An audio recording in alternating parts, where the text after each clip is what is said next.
Hi friends, எல்லாரும் எப்படி இருக்கீங்க? இன்னைக்கு நான் உங்களுக்காக படிக்க போற கதை, அமானுஷ்யமான ஒரு கதை. கதையோட பெயர் மலை வீடு. நீங்க எல்லாரும் கொஞ்சம் தைரியமா கேட்கணும். எழுத்தாளர் கலைமாமணி திரு விக்ரமன் அவர்கள் எழுதின சிறுகதை தொகுப்பிலிருந்து எடுத்த இந்த கதை, சற்றே கொஞ்சம் பழைய கதையாக இருந்தாலும், எந்த காலத்துக்கும் பொருந்தக்கூடிய ஒரு கதை. வாங்களேன் கதைக்கு போவோம். இதோ உங்களுக்காக மலை வீடு. இது ஒரு மாய வீடு. பரங்கிமலையிலிருந்து மீனம்பாக்கம் போகும் சாலை.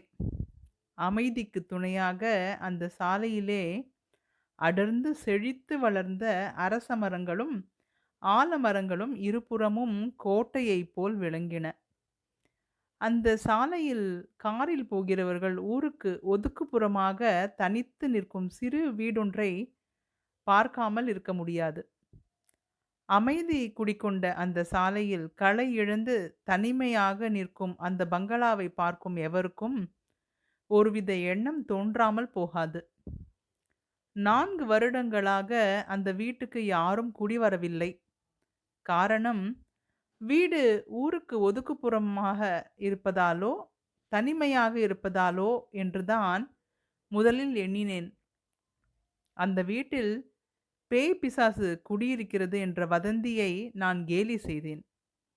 அந்த வருஷம்தான் நான் சென்னையில் மருத்துவக் கல்லூரியில் சேர்ந்தேன். காலேஜ் ஹாஸ்டலை கண்டாலே எனக்கு பிடிப்பதில்லை. என்னை அறிந்த நண்பர்களுக்கு நான் தனிமையை விரும்புகிறவன் என்பது நன்கு தெரியும். நான் வருவதற்கும் குடியிருக்க வீடு கிடைக்காத திண்டாட்டம் சென்னையில் உண்டாவதற்கும் சரியாக இருந்தது. எனவே நான் வந்தது முதல் வீடு தேடாத நாளே இல்லை என்று சொல்லலாம். ஒரு நாள் செங்கல்பட்டு வரையிலும் சைக்கிளிலேயே செல்ல வேண்டும் என்று நாங்கள் 3 பேர் முடிவு செய்து கொண்டோம். என்னைப் போல அவர்களும் வீட்டிற்காக அலைபவர்கள்தான்.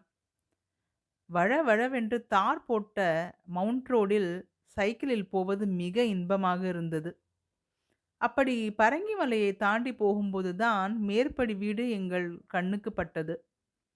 நல்ல களை பொருந்திய வீடுதான். சுற்றிலும் தோட்டம்.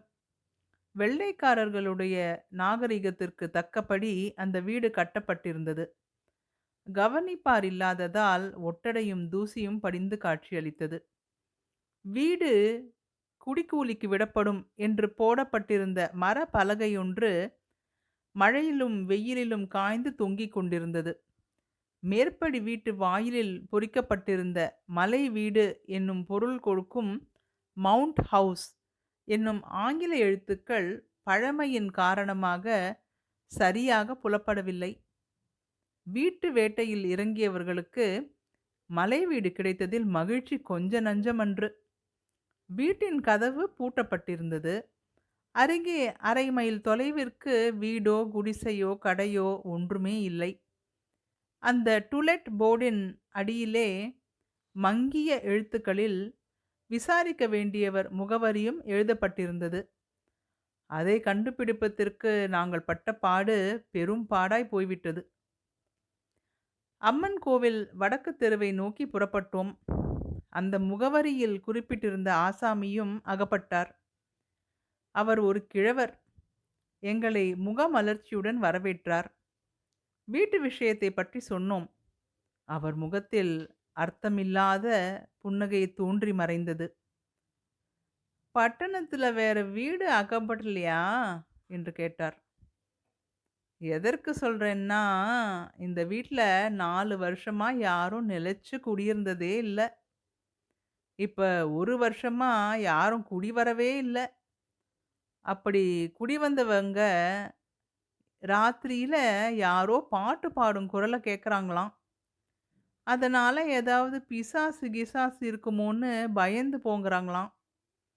இந்த வீட்ட விலைக்கு வாங்கின போது நான் கூட வீடு இருக்கிற இடம் நல்ல அமைதியான இடம், தொந்தரவில்லன்னு தான் வாங்கினேன். ஆனா 1 வருஷத்துக்குள்ள என் வீட்ல ஒவ்வொருவரும் ராத்திரியில ஏதோ பாட்டு சப்தம் கேட்கிறது என்று சொல்லி வந்தனர். என் அரும மவன் 17 வயசு இருக்கும். ஒரு நாள் இப்படித்தான் சொன்னான். "போடா பைத்தியக்காரா!" அப்படின்னு அவன கேலி செஞ்சுட்டு சும்மா இருந்துட்டேன். ஆனா ஒரு நாள் காலையில அவன் மயங்கி கிடந்தான். எப்படின்னே தெரியல. பரிசோதனை செஞ்ச டாக்டர் கழுத்த அழுத்தி யாரோ கொலை செய்ய முயற்சித்திருக்கிறாங்க அப்படின்னு சொல்லிட்டாரு. என் அரும மகன இப்படி பார்த்த பிறகு, எனக்கு அந்த வீட்ல ஏதோ ஒரு கெட்ட தேவதை இருக்குன்னு நிச்சயமாயிட்டது. வீட்ட வாடகைக்கு விட்டு பார்த்தேன். இடத்தையும் சுத்தி உள்ள தோட்டத்தையும் கண்டு ஆசை கொண்டு பலர் குடி வந்து 1 மாசம் கூட நிக்காம காலி செஞ்சுட்டு போயிட்டாங்க. ஒரு வெள்ளைக்கார குடும்பம் வந்தது. இந்த வீட்ட பத்தி வாயார புகழ்ந்தது. இதே வீட்ட இன்னும் அழகா செப்பனிட்டு குடுங்கன்னு கேட்டாங்க. நான் கவலையுடனே எல்லாத்தையும் செஞ்சேன். அந்த வெள்ளைக்கார குடும்பத்துக்கு சந்தோஷம் தாங்கல. ஒரு நாள் அந்த வெள்ளைக்கார துரை நேரா என் வீட்டுக்கு வந்து ஆங்கிலத்துல, "நல்ல வீடு இது. ராத்திரியில நல்ல காத்து வீசுது. நடு இரவுல அழகான கீதம் ஒண்ணு எங்கேருந்தோ கேட்குது. நான் தினமும் நல்ல இன்ப கனவுகளை எல்லாம் பார்க்குறேன்" என்றார். எனக்கு ஒரு பக்கம் சிரிப்பு, மத்தொரு பக்கம் பயம் வந்தது. அந்த வெள்ளைக்காரன் அந்த வீட்ட தனக்கே விற்றும்படி கேட்டுண்டாரு. உடனே மறுபேச்சு இல்லாம நல்ல விலைக்கு வித்துட்டேன். ஐயோ! பெரும் பாவம் செய்துட்டேன். அந்த வெள்ளைக்காரர் அருமை மனைவியும் குழந்தைகளையும் விட்டுட்டு திடீர்னு ஒரு நாள் இறந்து போயிட்டாரு. முதல் நாள் இரவு நன்றாக தான் இருந்தாராம். படுத்தாராம். காலையில பார்த்தா இறந்து கிடக்குறாராம். அந்த வெள்ளைக்கார சீமாட்டி கொஞ்ச நாள் வருத்தப்பட்டா. பின்ன நீலகிரிக்கு போயிட்டா. போகும்போது அந்த வீட்டை மேற்பார்வையில விட்டுட்டு, வாடகை வந்தா தன் பெயருக்கு அனுப்ப சொல்லி போயிட்டா. ஆனா, என் மனசு அந்த வீட்ல வேற யாரையும் குடி வைக்க துணியவே இல்ல. வாடகைக்கு வருபவங்க நான் குடி வைப்பதில்ல. 1 வருஷமா அப்படியே கிடக்கு. நீங்களோ சின்ன பசங்க. ஊர விட்டு ஊர வந்து இந்த வீட்ல அகால மரணம் அடைய வேண்டாம்ப்பா. பட்டணத்துல வேற வீடு பார்த்துக்கோங்க என்றார். என் நண்பர்கள் அவர் சொன்னவற்றை கவனமாக கேட்டுக்கொண்டிருந்தனர். எனக்கு சிரிப்பு தாளவில்லை. மெடிக்கல் காலேஜ் மாணவன் ஆயிற்றே நான். பெரியவரே, பிசாசு, மோகினி, துர்தேவதை இதுலலாம் எங்களுக்கு கொஞ்சம் கூட நம்பிக்கை இல்ல. உங்க மகன் அதிகமா சாப்பிட்டு ஜீரணம் ஆகாம படுக்கையில புரண்டதுனால மயங்கி இருக்கலாம். வெள்ளைக்காரரு அதிகமாக குடிச்சிட்டு புரையேறி மாரடைப்பால மரணமடைஞ்சிருக்கலாம். எலும்பு கூட்டோடையும், இறந்த பிணத்தோடையும், கொலையுண்ட மனித உடலோடும் பாடம் கற்கும் எங்களுக்கு பயம் ஏது? தைரியமாக நாங்க இருப்போம். பயப்பட வேண்டாம் என்றோம். அவர் விகார முகத்துடன், "அப்பா! இந்த காலத்து பிள்ளைங்களுக்கு பயம் இல்ல தான். ஆனாலும் அந்த வீட்ட நான் வாங்க முன் ஒரு பொண்ணு துர்மரணம் அடைஞ்சுட்டாளாம். அவ தான் ராத்திரி எல்லாம் பாடுறாளாம். தனக்கு இஷ்டப்பட்டவர்கள கொன்னுடுறாளாம்" என்றார். என்னால் சிரிப்பை அடக்க முடியவில்லை. "வீணாக பயப்படாதீங்க. எங்களுக்கோ வீடு கிடைக்கல. கல்லூரியில இன்னும் 5 வருஷங்க படிக்கணும். எப்படியாவது நீங்க வாடகைக்கு விட்டு தான் ஆகணும்" என்று வற்புறுத்தி கேட்டுக்கொண்டோம். பெரியவர் ஏதேதோ சமாதானம் சொல்லி பார்த்தார். நாங்கள் கேட்கவில்லை. கையில் இருந்த ரூ. 30 அட்வான்ஸாக கொடுத்து, உடனே அந்த வீட்டின் சாவியை கொடுக்கும்படி கேட்டோம். மறுபேச்சு பேசாமல் அவர் சாவியை கொடுத்து விட்டார். நாங்கள் குடி வந்து 2 இரவுகள் கழிந்தன. என் நண்பர்களில் இருவர் மட்டும் இரவில் பாயோடு பாயாக ஒண்டிக்கொண்டு கிடப்பார்கள். நானும் மற்ற 2 பேரும் அரட்டை அடித்துவிட்டு, கடைசி வண்டியான திருச்சி பாசஞ்சர் போகும் ஓசை கேட்ட பிறகுதான் படுக்கச் செல்வோம். இதுவே எங்கள் வழக்கமாகி விட்டிருந்தது. ஒரு நாள் அன்று மாலை எனக்கு மனதே சரியில்லை. வீட்டுக்கார பெரியவர் சொன்ன கதை என் மனதில் தோன்றி தோன்றி மறைந்து கொண்டே இருந்தது. அதை மறப்பதற்கு கதை புத்தகம் ஒன்றை எடுத்து படித்துக் கொண்டிருந்தேன். அந்த அமைதியான இரவில் கடிகாரம் டக் டக் என்று அடிக்கும் ஓசையும், டங், டங் என்று அரை மணிக்கு ஒரு முறை மணி அடிக்கும் சப்தமும் தெளிவாக கேட்டன. என்னை அறியாமல் தூக்கம் வந்தது. விளக்கை அணைத்தேன். காற்று வருவதற்கு ஒரு ஜன்னல் கதவை திறந்து வைத்து படுத்தேன். குழப்பமான என் மனநிலையுடன் தூக்கத்தால் சுழலும் கண்களும் சேர்ந்து என்னை குறட்டை விட செய்தன. மணி அப்பொழுது என்ன இருக்குமோ தெரியாது. பயங்கர நிசப்தம் எங்கும் சூழ்ந்திருந்தது. அந்த நிசப்தத்தை பிளந்து கொண்டு பாரதியாரின் கண்ணன் பாட்டு தொகுப்பிலிருந்து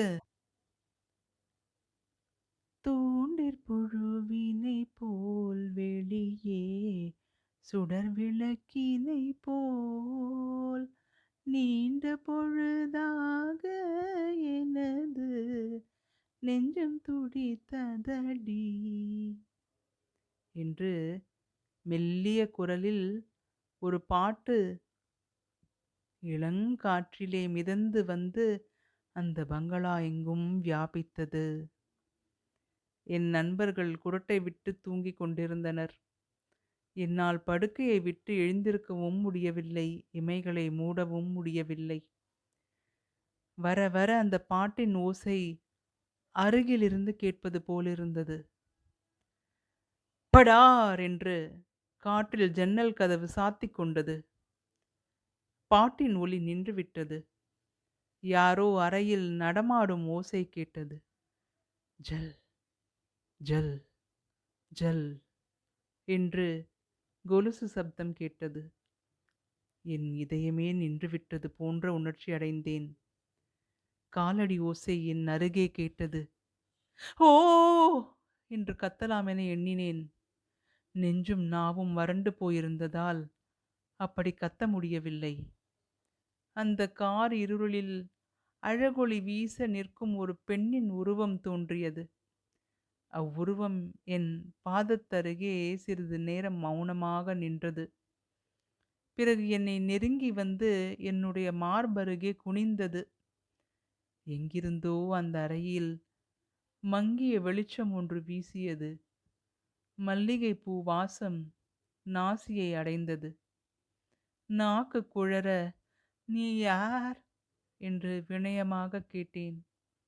அந்த பெண்ணின் கண்களிலிருந்து 2 சொட்டு கண்ணீர் உதிர்ந்தது. அதே சமயத்தில் மெல்லிய சிரிப்பும் சப்தமும் கேட்டது. நான் யாரா சொல்லட்டுமா என்றாள் அவள். அது பேயினுடைய குரலா இல்லை, பூதத்தினுடைய பேச்சா இல்லை, மோகினி என்ற அஞ்சத்தக்க உருவத்தின் ஓசையாகவும் இல்லை. யாழ் நின்று எழும் இன்ப கீதம் போலிருந்தது. குழலின் இனிய நாதமாயிருந்தது. அந்த இனிய பேச்சின் ஒலி என் பயத்தை சிறிது போக்கியது. முன்பே உள்ளத்திலிருந்த ஆவல் அவள் பதிலை கேட்பதற்கு தூண்டியது.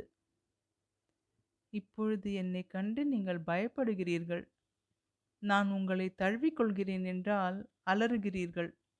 ஆனால் 10 வருஷத்துக்கு முன்னால் நான் நல்ல நிலையில் இருந்தபோது, என் பெற்றோருடன் இருந்தபோது என்னை பார்த்திருந்தீர்களானால் நீங்கள் என்னை அடைய துடித்திருப்பீர்கள். ஐயோ, அது ஒரு காலம், இது ஒரு காலம். எனக்கு 8 அல்லது 9 வயது இருக்கும்போது என் தந்தை இந்த வீட்டை கட்டினார். கட்டும்போதே பலவித தடைகள் கூறினார்களாம். ஊருக்கு ஒதுக்குப்புறமாக இருக்கிறது, தனியாக இருக்கிறது என்றெல்லாம் கூறினார்களாம். என் தந்தை ஒரே பிடிவாதமாக தனிமையை விரும்பி இங்கே கட்டினார். நிலைப்படி சரியில்லை, ஜன்னல்கள் சரியில்லை என்று கூறினார்களாம். இப்பொழுது இருப்பது போல் இவ்வளவு அழகாக எப்பொழுதுதான் இருந்தது? இவ்வளவு அழகான தோட்டம் உண்டா? இந்த சாலையில் இவ்வளவு அடர்த்தியாக மரங்கள் தான் வளர்ந்திருக்குமா? வீடு எப்பொழுதும் கலகலவென்று இருக்கும். நான் சிறுவயதிலேயே மிகவும் அழகாக இருப்பேனாம். பிறகு என் அழகை நானே வியந்தேன் என்றால் ஆச்சரியமல்லவா? குடும்பத்துடன் ஒரே பெண், அதனால் சிறப்பாக வளர்க்கப்பட்டேன். நான் பிறந்த நாளிலிருந்தே என் தந்தை என் கல்யாண செலவுக்காக பணம் சேர்த்து கொண்டே வந்தாராம். என்னுடைய 16வது வயதில் சுமார் 20,000 ரூபாய் கல்யாணத்திற்காக மட்டும் சேர்ந்து விட்டது. வரன் தேட அப்பா முற்பட்டார். ஒன்றும் சரியாக அமையவில்லை. காரணம், எனக்கு செவ்வாய் தோஷமாம். அது என்ன தோஷமோ எனக்கு இன்னமும் விளங்கவில்லை. அப்பா பார்க்கும் வரன் ஒன்று கூட பிடிக்கவில்லை. என் அண்ணனுடன் அடிக்கடி ஒருவர் என் வீட்டிற்கு வருவார். அழகாய் இருப்பார். தன் கரத்தில் எப்பொழுதும் பாரதியாரின் கண்ணன் பாட்டு புத்தகத்தை வைத்துக் கொண்டிருப்பார். அந்த புத்தகத்தை வாங்கி படித்தேன். எனக்குள்ள குரல் வளத்தால் இனிமையாக பாடினேன். பாட்டை கேட்கவே அவர் தினமும் என் வீட்டிற்கு வருவார். தூண்டிற் புழுவினைப் போல் பாட்டை எப்பொழுதும் பாடுவேன். எனக்கு அவரை பிடித்திருந்தது. வீட்டுக்கு தெரியாமல் நான் அவரை சந்திப்பேன். எங்களிடம் காதல் அரும்பியது. தந்தையிடம் சொல்லி அவரையே மணந்து கொள்வது, அல்லது ஒருவருக்கும் தெரியாமல் இருவரும் ஓடிவிடுவது என்று முடிவு செய்து கொண்டோம். இதனிடையில்தான் இந்த பாழும் ஜுரம் என்னை படுத்த படுக்கை ஆக்கிவிட்டது. நாளுக்கு நாள் அது அதிகமாயிற்று. என் தந்தை எவ்வளவோ டாக்டரை வரவழைத்து பார்த்தார். ஆனால் 1 மாதம் வரை காய்ச்சல் என்னை ஆட்டிவிட்டுத்தான் மறைந்தது. நானும் மெல்ல எழுந்து பழைய நிலையை அடைந்தேன். அவரை பார்க்க வேண்டுமென்ற அவா எனக்கு அதிகமாகியது. தைரியமாக என் அண்ணனிடமே, அவர் ஏன் வருவதில்லை என்று கேட்டேன். என்னை நல்ல வழியில் திருப்ப வேண்டுமானால் கட்டாயம் எனக்கு இன்னும் 1 மாதத்தில் கல்யாணம் செய்துவிட வேண்டும் என்று என் அத்தைமார்கள் பிடிவாதமாய் நின்றனர். நான் முடியவே முடியாதென்று பிடிவாதம் பிடித்தேன். ஆனால் எனக்கு கல்யாணம் நடப்பதற்கு வேண்டிய பலமான ஏற்பாடுகள் நடந்தன. வெட்கத்தை விட்டு உண்மை காரணத்தை என் அண்ணனிடம் சொன்னேன். அவன் சிரித்துக்கொண்டே, உன் காதலன் ஒருவருக்கும் சொல்லிக் கொள்ளாமல் ஊரை விட்டே ஓடிவிட்டான் என்றான். நான் மனம் மாறிவிடுவேன் என்னும் எண்ணத்தால் அப்படி சொல்லியிருக்கிறான். விடிந்தால் கல்யாணம். இரவெல்லாம் யோசித்தேன். இந்த உடலும் உயிரும் இனி யாருக்காக என்று என்னையே கேட்டுக்கொண்டேன். ஒரு கணம் சிந்தித்தேன். ஒருவருக்கும் தெரியாமல் தோட்டத்திற்கு சென்றேன். கல்யாணத்தின் முன்தின இரவு எல்லோரும் ஆழ்ந்த உறக்கத்தில் இருந்தனர். இப்பொழுதாவது கிணறு பாழடைந்து கிடக்கிறது. அப்போது தண்ணீர் நிரம்பி மிக அழகாயிருந்தது. தடாலென குதித்து விட்டேன். இன்னும் நன்றாக நினைவிருக்கிறது. 2 முறை மேலுக்கு வந்தேன். கரை ஏறிவிட எத்தனித்தேன், முடியவில்லை. மூழ்கியே போய்விட்டேன். அவ்வளவுதான் தெரியும். பிறகு 1 வாரம் கழித்து எனக்கு உயிர் வந்தது. நேரே வீடு வந்தேன். ஆனால் என்னை யாராலும் கண்டுபிடிக்க முடியவில்லை. என் தந்தையிடம் நின்றேன். தாயிடம் போனேன். என்னை நினைத்து எல்லோரும் அழுது கொண்டிருந்தனர். அழாதே அம்மா என்றேன். அவர்களுக்கு என்னை அடையாளமே தெரியவில்லை. பகலெல்லாம் எங்கெங்கோ சுற்றி அலைவேன். பொழுது போகாது நான் முன்பு காதலித்தவரை தேடி அலைந்தேன். பழைய காதலனை கண்டுபிடித்து விட்டால் என்றும் பிரியாமல் கூடியிருப்பேன். என் இதயத்தில் உள்ளதை யாரிடமாவது சொல்லி மனக்குறையை நீக்க வேண்டும் என்பது என் அவா. ஆனால் இந்த வீட்டுக்கு குடிவரும் எல்லோரும் என்னை கண்டவுடன் நடுங்குகிறார்கள். நான் யார் மேல் ஆசை வைத்து என் கதையை சொல்லலாம் என்று போகிறேனோ அவர்கள் என்னை வேண்டாம் என்று தள்ளிவிடுகிறார்கள். கோபம் வந்தால் நான் அவர்கள் கழுத்தை அமுக்கி என்று கூறிக்கொண்டே அந்த உருவம் என்னை நெருங்கியது. என்னை அறியாமல் ஓ என கூவிவிட்டேன். என்ன என்ன என்ன சமாச்சாரம் என்று கேட்டுக்கொண்டே எழுந்தோடி வந்தார்கள் நண்பர்கள். கண்களை நன்றாக துடைத்து கொண்டு பார்த்தேன். எல்லோரையும் கேலி செய்த நானே ஏமாந்து விட்டேனே. நல்ல பெண் மோகினியப்பா என்றேன். நன்றாய் சொன்ன. பெண்ணாவது மோகினியாவது. இந்த வீட்டை வாடகைக்கு விட்டவர் அந்த கதையை நினைத்து கொண்டே தூங்கினால் மோகினியும் வரும், மோகமும் வரும். போப்பா, போய் படுங்க என்றான் ஒரு நண்பன். தூண்டிற் புழுவினைப் போல் பாட்டின் குரல் இனிமையாக கேட்டதே, அது எப்படி என்று நான் மறுபடியும் நண்பனை கேள்வி கேட்டேன். சரிதான் போ. நேத்து பாரதி விழாவுல சின்ன பொண்ணு பாடினாளே, அந்த பாட்ட இரவெல்லாம் நினைச்சு கொண்டிருந்தியோ என்னவோ? உன்னை போன்ற ஆசாமிகளுக்கு ஏத்த கதையத்தான் அந்த பரங்கிமல ஆசாமி சொல்லியிருக்கிறார், என்றான் என் நண்பன் கேலியாக. சரி, இந்த மலை வீட்ல இருப்பதா வேண்டாமா? என்று கேட்டேன். பொழுது விடியட்டும் பேசிக் கொள்ளலாம், என்றான் நண்பன். தூரத்தில் விடிவெள்ளி அப்பொழுதுதான் முளைத்துக் கொண்டிருந்தது. நான் கண்டது கனவா, நினைவா என்று யோசித்துக் கொண்டே அமர்ந்திருந்தேன். என்ன ஃப்ரெண்ட்ஸ், எப்படி இருந்தது இந்த மலை வீடு கதை? சற்றே பழமையான கதைன்னு சொல்லியிருந்தேன் இல்லையா? எவ்வளவு பழமையானதுன்னா, ஜஸ்ட் 1946, அதாவது 1946ல திரு கலைமாமணி விக்ரமன் அவர்களால எழுதப்பட்ட கதை. ஆனா, இன்னைக்கும் பொருந்துற மாதிரி எழுதியிருக்கிறார் இல்லையா? சூப்பர் இல்ல? என்ன மாதிரியே உங்களுக்கும் கொஞ்சம் பயமா, திகிலா இருந்ததா? பிடிச்சிருந்ததா? மறுபடியும் அடுத்த வாரம் ஒரு நல்ல கதையோட உங்கள சந்திக்கிறேன். அதுவரைக்கும் சந்தோஷமா இருங்க, சிரிச்சுக்கிட்டே இருங்க. குறிப்பா ராத்திரி வேளையில ஏதாவது பாட்டு கேட்டா பயப்படாம இருங்க. பாய்.